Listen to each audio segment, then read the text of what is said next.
sommes au lendemain d'un sommet sur la crise des migrants où Macron a ajouté le ridicule à l'échec, l'irresponsabilité politique au mépris de la volonté des peuples.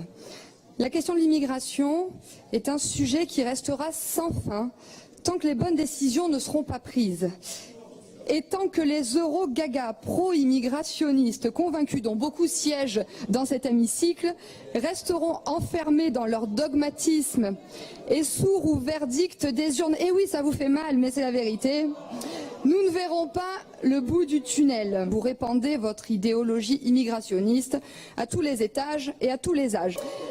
Pas plus tard que jeudi, dans notre cantine du Conseil régional, 3 charmantes hôtesses venaient nous expliquer la démarche solidaire dont vous étiez partenaire à l'occasion du Food Refugee Festival. On aura vraiment essayé de nous faire avaler le projet immigrationniste à toutes les sauces.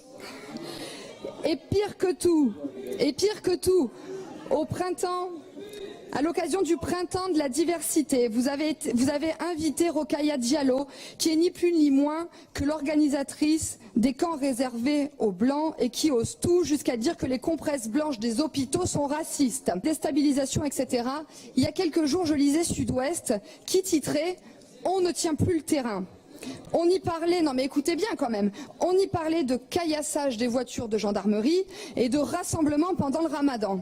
Et je me suis dit, oh dis donc, Sud-Ouest est en train de faire un focus sur le 9-3. Eh bien non, on parlait d'un village girondin de 3000 habitants, Castillon-la-Bataille. Je me dis que quand on voit ce qu'on voit, qu'on entend ce qu'on entend, je me dis qu'au Rassemblement national, on a raison de penser ce qu'on pense. Il n'y a qu'un seul moyen pour arrêter cette situation catastrophique, c'est d'élire des gouvernements qui agissent au nom de l'intérêt général et qui sont guidés par des mesures de bon sens. C'est ce qu'ont bien compris les pays du Visegrad et plus récemment les Italiens avec Matteo Salvini.